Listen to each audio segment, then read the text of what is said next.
जय राधा माधव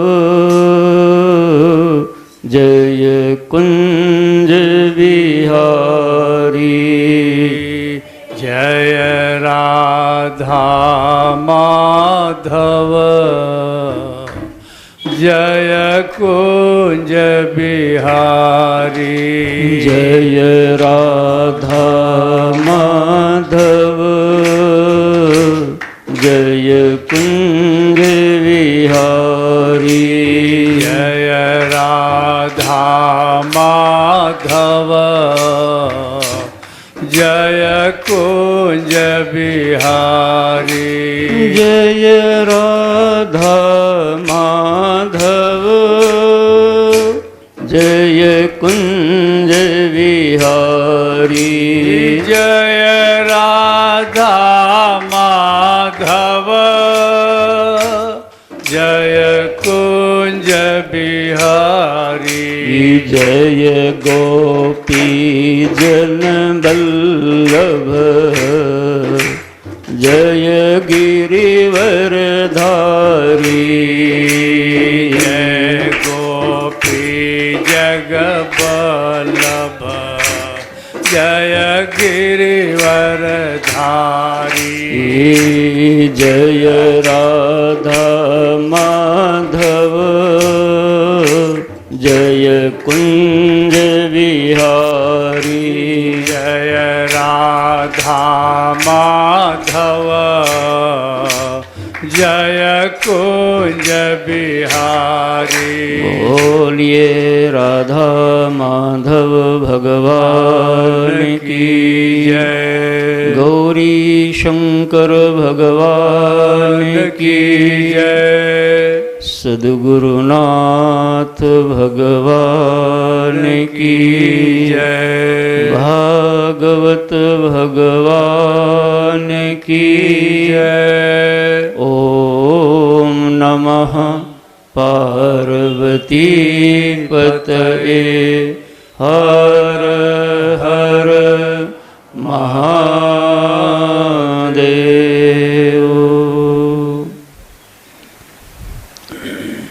अकारण करुणा वरुणालय भक्तवांछा कल्पतरु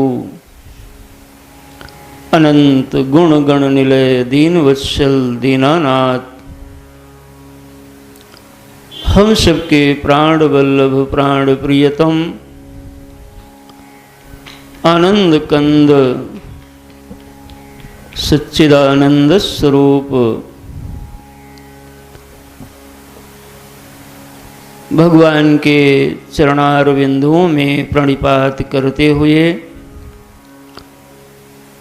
लखनऊ की पावन धरा पर इस भागवत आश्रम में आयोजित सप्त दिवसीय श्रीमद् भागवत महापुराण कथा, जिसके प्रधान यशस्वी यजमान श्रीमान राजेंद्र प्रसाद सिंह जी, रमेश सिंह जी, उनकी भार्या माधुरी सिंह जी एवं अनिल जी सहित समस्त सिंह परिवार के द्वारा आयोजित इस कथा यात्रा के आज हम द्वितीय दिवस पर पुनः मिल रहे हैं। तब हमारे मध्य जॉइंट डायरेक्टर श्रीमान अशोक कुमार सिंह जी भी उपस्थित हैं। उनके सहित आप सभी पधारे हुए श्रोताओं का व्यासपीठ बहुत बहुत अभिनंदन करती है, स्वागत करती है। कल हम सब लोगों ने सुना कि महाराज परीक्षित मृत्यु की सूचना सुन करके गंगा के पावन तट पर गुरुवर के चरणों में आसीन हो गए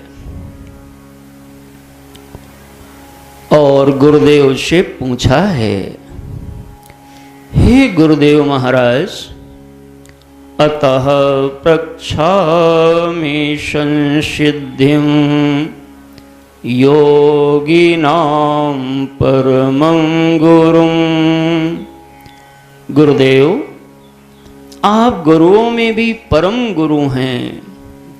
पुरुषस्येह यत् कार्यं म्रियमाणस्य सर्वथा। यत् श्रोतव्यम् अथो जाप्यं यत् कर्तव्यं नृभिः प्रभो। स्मर्तव्यं भजनीयं वा ब्रूहि यद्वा विपर्ययम्। हे मेरे भक्तजनों, यह महाराज परीक्षित का प्रश्न केवल परीक्षित का ही प्रश्न नहीं है, अपितु सारे संसार के मानव मात्र का यह प्रश्न है कि हम मृत्यु से कैसे बचेंगे। सभी को बताया जाता है कि आप मरोगे, आप मरोगे, आप मरोगे, लेकिन सब सद्गुरु के चरण की ओर नहीं भागते। कहाँ भागते हैं? तो हॉस्पिटल की ओर भागते हैं। मेरी प्रार्थना है रमेश बाबू, मृत्यु से बचाने की जगह हॉस्पिटल नहीं है। हॉस्पिटल बीमारी से बचा सकता है, लेकिन मृत्यु से बचना है तो सद्गुरु के चरणों की ओर भागा करिए। अस्पताल बीमारी ठीक कर सकता है, लेकिन मृत्यु के भय का निदान नहीं कर सकता। बोलो, नहीं कर सकता। नहीं कर सकता।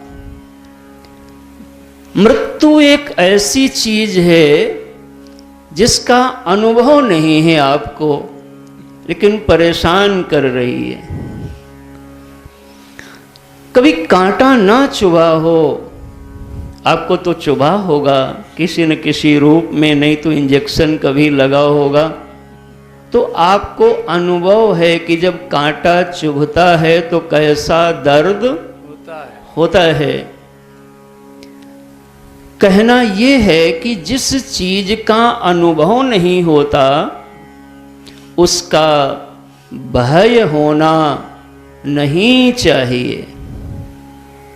लेकिन मृत्यु का अनुभव नहीं है, क्योंकि आप अभी तो मरे, बोलो भाई, नहीं हो। और जो लोग चले गए उन्हें प्रणाम है, लेकिन वो बताने के लिए उपस्थित नहीं है। और लेकिन यह भय सारे संसार को सता रहा है। राजन, तुमने बड़ा सुंदर प्रश्न पूछा है।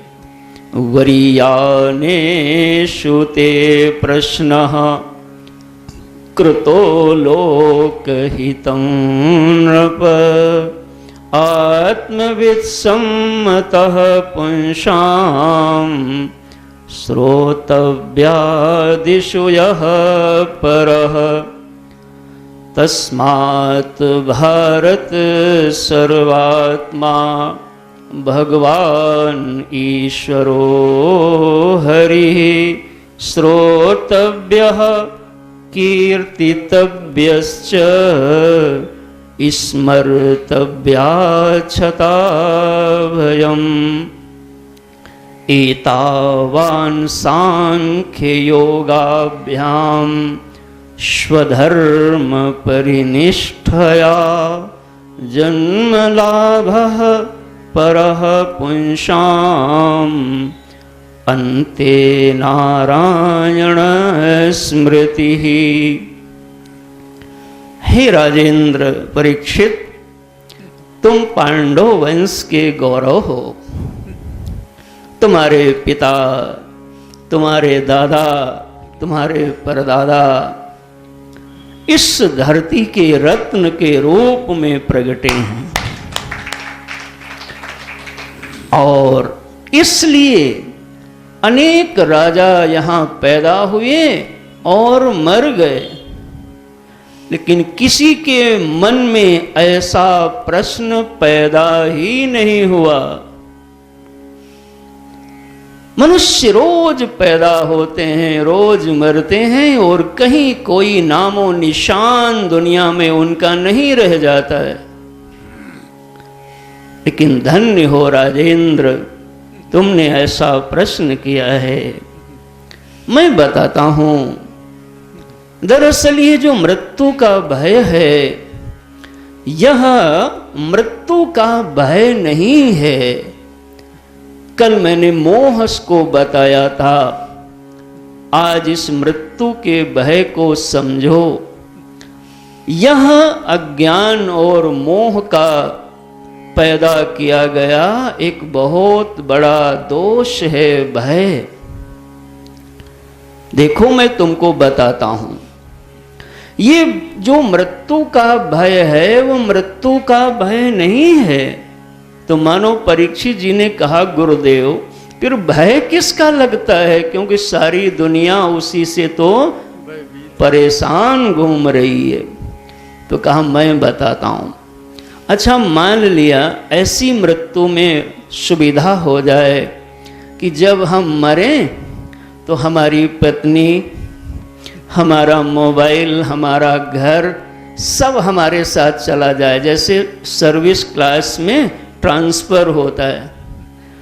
तो आप कोई कष्ट तब भी होगा भाई, अरे बोलो तो नहीं होगा ना, यहां से वहां चले जाओगे। तो ये सब जाता नहीं है, हम अकेले जाते हैं। बल्कि उसके बाद कभी कभी इससे बढ़िया भी मिला करता है। एक सज्जन बहुत वृद्ध हो गए, तो बड़े सत्संगी थे। तो एक बार एक स्वामी जी से मुलाकात हुई, स्वामी जी को प्रणाम किया। तो स्वामी जी ने कहा, वाह भाई वाह, आप खूब सुंदर जीवन जिए और लंबी आयु हो। तो कहा, नहीं महाराज, मैं तो वैसे ही 90 वर्ष का पूरा हो चुका हूं, और अब ये ढांचा काम का नहीं रह गया है। तो अगर मैं 10 साल पहले ही निपट गया होता तो इस समय 10 वर्ष का युवा छोरा बन करके मैं घूम रहा होता। देखो सोचने का तरीका है।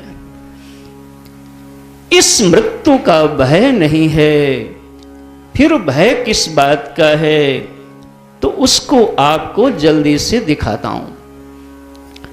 देखो अभी अभी यहां पे अचानक एक चींटी आ जाए और चींटी आप पे चढ़ने लगे काटने के लिए, तो आप चींटी को, चींटा को हटाओगे कि नहीं हटाओगे?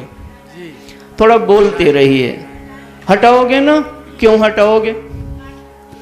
देखो, तो आप धीरे से हटाओगे, क्योंकि जानते हो यदि काट भी लेगा तो बहुत नुकसान नहीं होगा, भागोगे नहीं, ठीक है ना? लेकिन उसी समय एक बिच्छू आ जाए रेंगता हुआ, अब आपकी क्या हाल होगा? अब आप वैसे ही बिच्छू को हटाओगे जैसे चींटी हटा रहे थे, कि कुछ स्पीड बढ़ेगी? बढ़ जाएगी ना।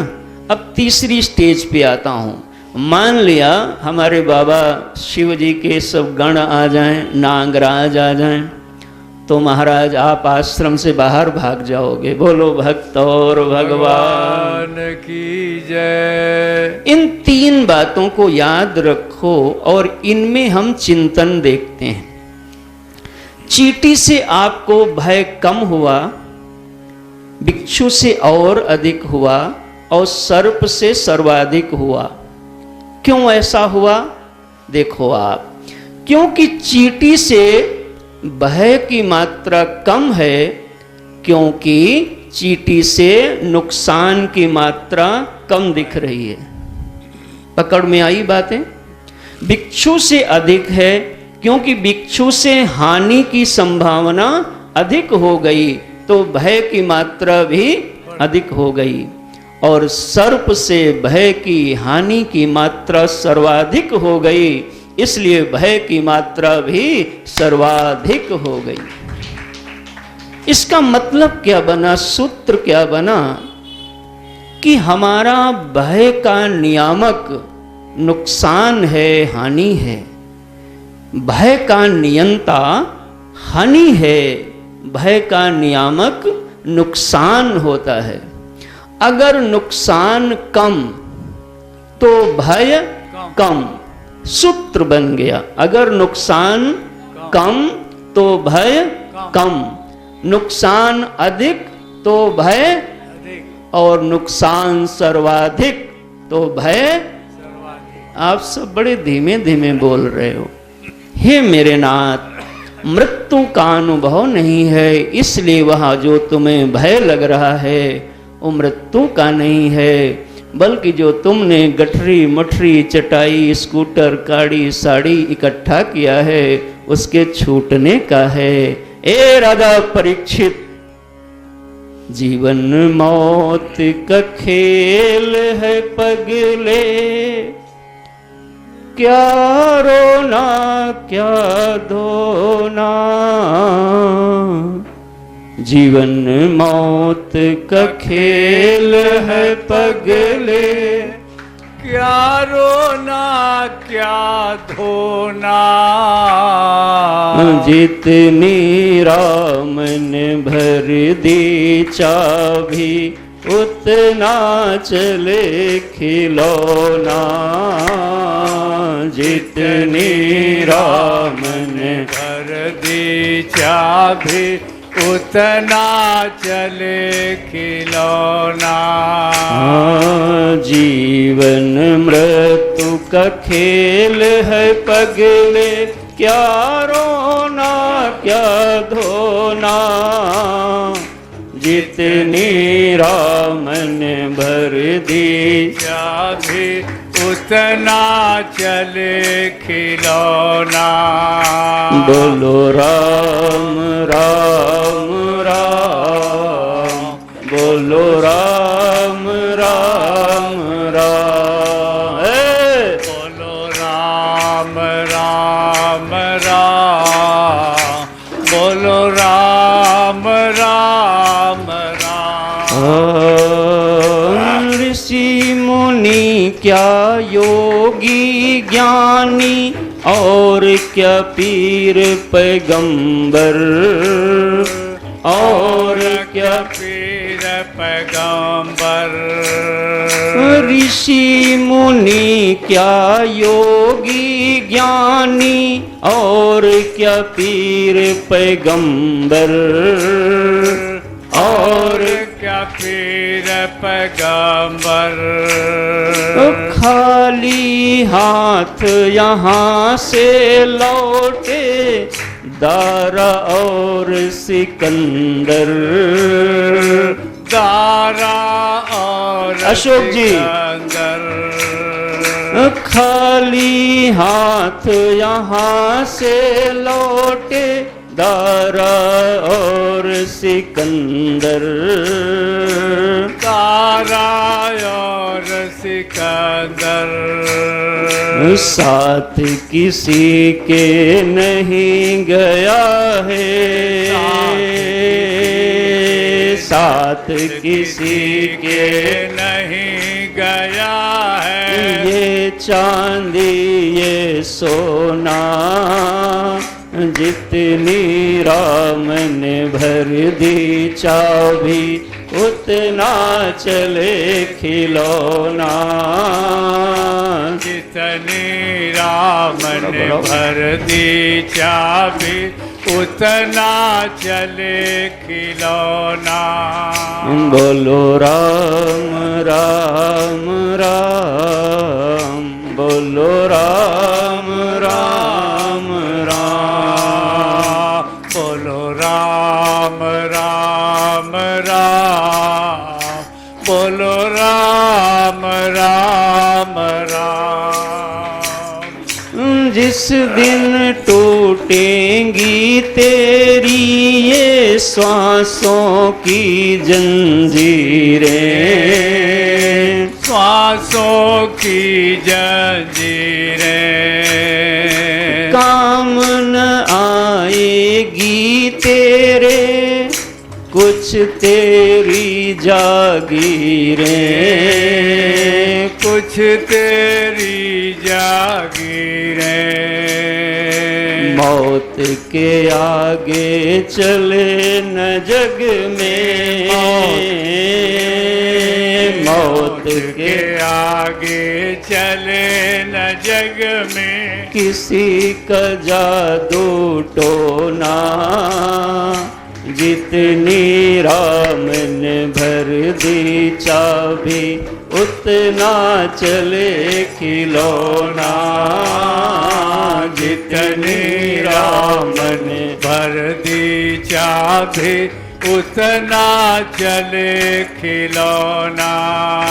बोलो राम राम राम, बोलो श्याम श्याम श्याम, बोलो राम राम राम, बोलो श्याम श्याम श्याम, बोलो राम राम राम, बोलो श्याम श्याम श्याम, बोलो राम राम राम, बोलो श्याम श्याम श्याम। ए राजेंद्र परीक्षित, कोई डरने की बात नहीं।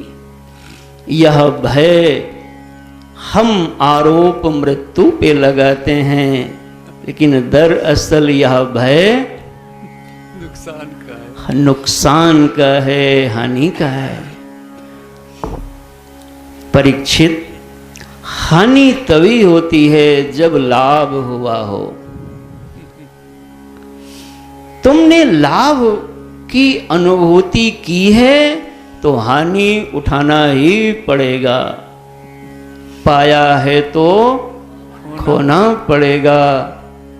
अगर किसी तरीके से यह बोध हो जाए कि मैंने कुछ पाया ही नहीं है, तो खोने का भय खत्म हो जाएगा। राजन, आओ बैठो, मैं तुमको बताता हूं। दरअसल यह लीला हमारी माँ माया की है, मोह की है, अज्ञान की है। सब भगवान का है, लेकिन हम कुछ भी भगवान का नहीं समझते। चटाई से लेके सिंहासन तक अपना समझते हैं। विचार करो, हम कहां से लाए? जिस देह में आप हो, वो देह आपने बनाई है कि आपको मिली है? मिली है ना? जिन बच्चों को आपने पाया है वो मिले हैं कि बनाए हो? और श्वास चल रही है कि चलाते हो? जीवित हो किसी की कृपा से कि स्वयं तुम जीवित हो? ए बाबा, अज्ञान के कारण मोह होता है, भ्रम होता है। भ्रम माने गलत ज्ञान होता है। ज्ञान को ही भ्रम कहते हैं, अज्ञान का नाम भ्रम नहीं होता। लेकिन कैसे ज्ञान को भ्रम कहते हैं? तो कहा गलत ज्ञान को भ्रम कहते हैं। हो वहां पर ठूंठ और हम समझ लें भूत, इसी का नाम है भ्रम।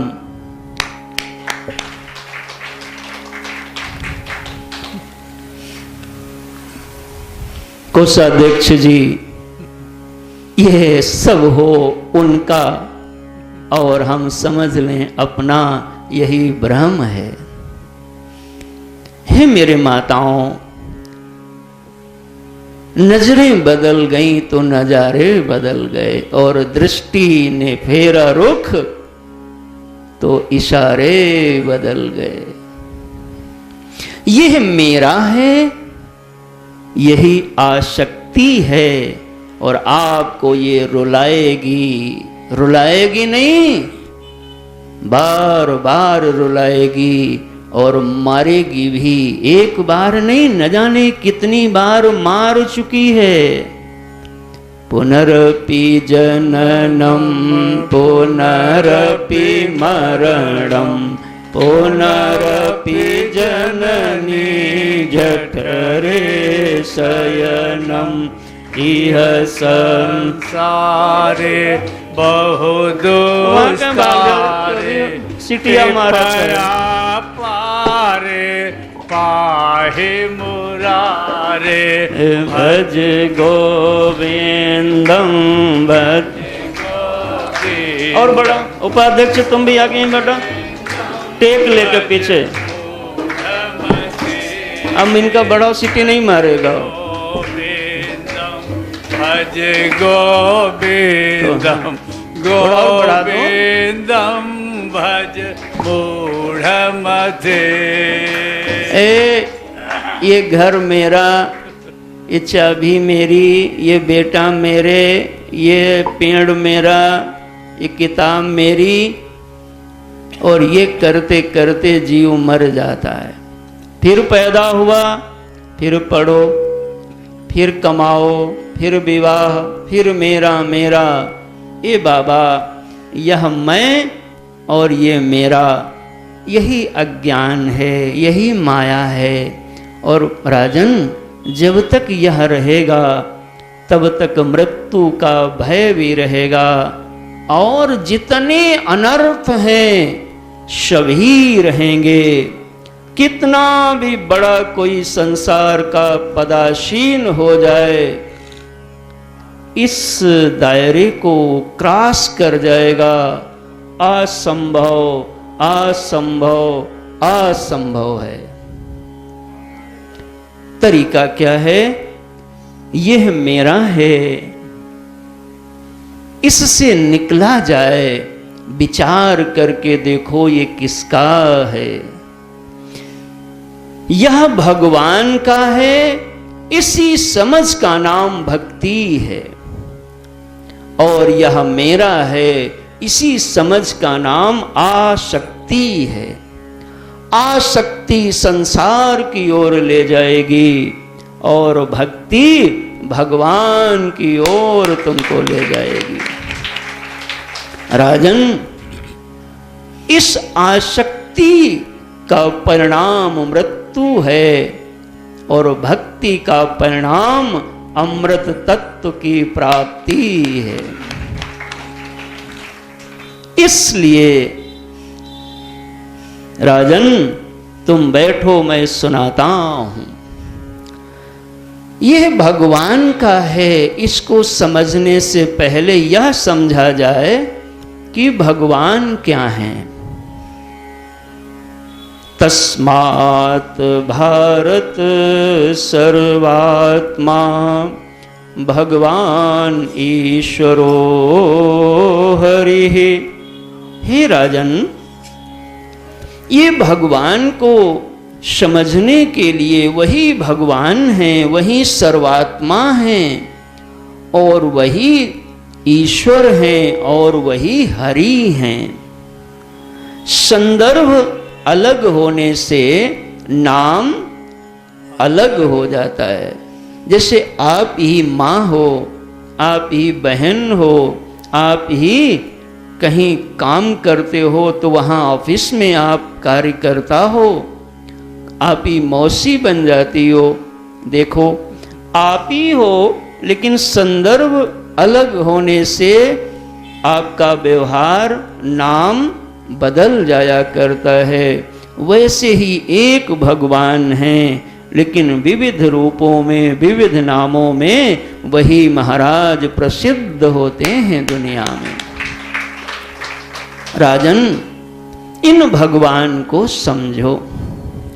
भागवत में क्या है आप सुनने आए हो ना, तो कोई पूछ सकता है महाराज भागवत क्या है, तो आप पहला उत्तर दे सकते हो कि भगवान क्या है।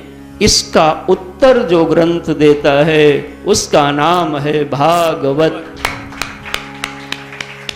दूसरा प्रश्न विस्तार से करोगे, क्या भगवान का ही केवल स्वरूप वर्णन किया गया?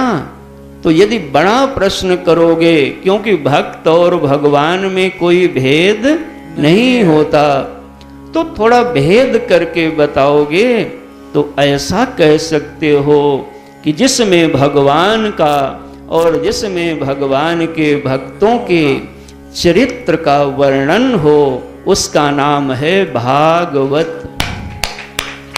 हे राजन, उन भगवान को सबसे पहले सुनो। क्या करोगे? सुनो। जरा जोर से बोलो। क्यों सुने? हम देखेंगे। तो कहा जिद नहीं की जाती, नियम तो नियम होता है। आपके पास जितनी भी इंद्रियां हैं उनमें सबसे सूक्ष्म इंद्री है, उसका नाम है कर्ण इंद्री। क्योंकि कर्ण इंद्री आकाश के सत्व अंश से बनी हुई है। जितना सूक्ष्म यह ग्रहण कर सकती है ज्ञान को, बाकी कोई इंद्री में सामर्थ्य नहीं है। इसलिए तुम भगवान को देख नहीं पाओगे। ये सनातन धर्म की व्यासपीठ का संदेश है। भगवान तुम्हारे ही सामने हैं, लेकिन तुम जन्म जन्म से भगवान को खोज रहे हो और खोजते ही रहोगे जब तक किसी महापुरुष के वचनों को सुन नहीं पाओगे।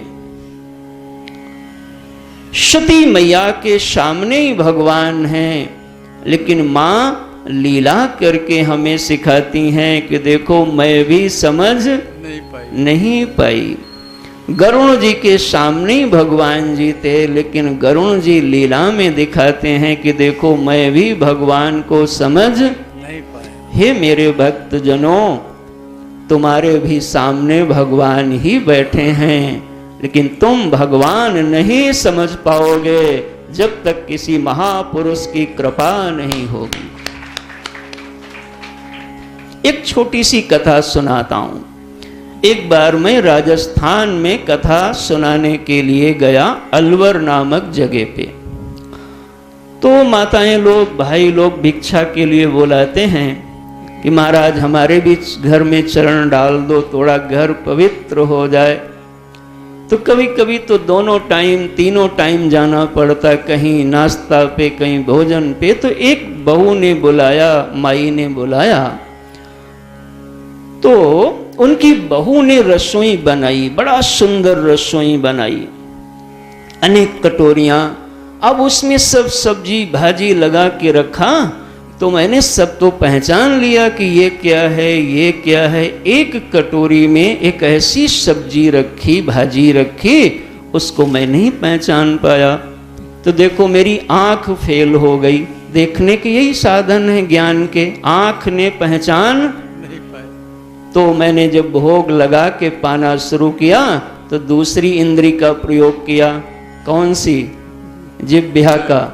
जिह्वा भी फेल हो गई, कुछ नहीं रिजल्ट दिया कि महाराज कौन सी सब्जी है। तब मैंने तीसरी इंद्री प्रयोग किया, नासिका को, गंध को थोड़ा सूंघने की कोशिश की, क्या चीज है, लेकिन नासिका भी पकड़ नहीं पाई। तब मैंने चौथी इंद्री का प्रयोग किया, हाथ का, स्पर्श का, लेकिन चौथी इंद्री भी, बोलो बाबा, नहीं पकड़ पाई। अब मेरे मन में आया ये सब्जी किस चीज की है। तो मैंने उस बहू को बुलाया। हमने कहा बहू रानी कृपा करके ये बताओ ये सब्जी किस चीज की बनाया है। तो उसने भी हंसी कर दिया, कहा गुरु महाराज आप ज्ञान देते हो सबको, हम आपको क्या सिखाएं महाराज, आप ही बताओ किस चीज की सब्जी है। मैंने कहा भाई मैं ज्ञान तो भगवान का देता हूं, लेकिन आज सब्जी का ज्ञान देने के लिए आप मेरी गुरु बन जाओ और प्लीज मुझे बताओ ये सब्जी किस चीज की है। अब वो बताए नहीं। देखो महाराज, अच्छा जब तक वो मुझे नहीं बताए तो कितने दिन में ज्ञान होगा? 1 घंटे में हो जाएगा? 2 दिन में? 20 जन्म में? नहीं होगा ना। अब बस देखो महाराज, यही है खेल हमारे साथ। मैंने ये तो आपको समझाने के लिए दृष्टांत की में कथा को प्रयोग किया। तो हमारे गुरुदेव, मतलब समझ रही हो, बहू रानी उस समय सब्जी की गुरु भाई, हाँ, तो उनको मैंने कहा हे देवी जी आप उपदेश करो, मैं काफी व्यग्र हो रहा हूं, मेरा संशय बड़ा हमें परेशान कर रहा है, छिन्न भिन्न करो मेरे संशयों को। तो उन्होंने कहा अरे गुरु महाराज ये सब्जी हमारे यहाँ एक ककड़ी छोटी सी होती, ककड़ी का जो एक छोटा बच्चा होता है, क्या बोलते गांव में उसको? पेहटुआ। उनका ये पेहटुआ की सब्जी है। हमने कहा बोलो सच्चिदानंद भगवान की जय। हमने कभी खाई नहीं थी। तो देखो आप, अब वो सब्जी मेरे सामने थी कि नहीं थी? बोलो। मैं उसी को देख रहा था, छू रहा था, लेकिन बोध कब हुआ? जब मैंने सुना। वैसे ही भक्तजनों, जैसे हमारे सामने सब्जी थी, ऐसे ही मैं गुरु कृपा से कह सकता हूं कि तुम्हारे सामने भगवान हैं, लेकिन समझ में नहीं आ रहे हैं। कब समझ पाओगे? जब सुनाई पड़ जाएगा। इसलिए परीक्षित जी, श्रोतव्यः, सबसे पहले आप क्या करो? भगवान को बोलो तो सुनो। देखो आप, अर्जुन महाराज सुनते हैं केवल, और परीक्षित जी सुनते। उपाध्यक्ष जी थोड़ा मुस्कुराइए आप, बहुत मुहूर्त और सब हो गया, थोड़ा इधर आइए आप। हमारी माँ जब लीला करके जगत को उपदेश देना चाहा, तो पार्वती अम्बा बन के प्रगटी और मानस में बाबा से कहा, हे विश्वनाथ, मुझे यदि अपने चरणों की आप सत्य दासी समझते हो, जानी है मोहि सत्य निज दासी। हे महादेव, तो एक मेरी आपसे प्रार्थना है। क्या प्रार्थना है? देखिए माँ हम बच्चों के लिए प्रश्न को कैसे प्रेजेंट करती हैं कि तो प्रभु हरहु, क्या करहु? ये नहीं बताया कि घोड़े की नाल लगा लो या वो चटनी में हरे रंग का समोसा। कहाँ डालते हो? चटनी में समोसा पता नहीं क्या क्या आदमी डालता है। हे मेरे नाथ, हम सबको प्रणाम करते हैं। भारत के संदेश को समझिए, विवेकवान बनिए और शास्त्र से अपने जीवन का मार्गदर्शन प्राप्त करिए।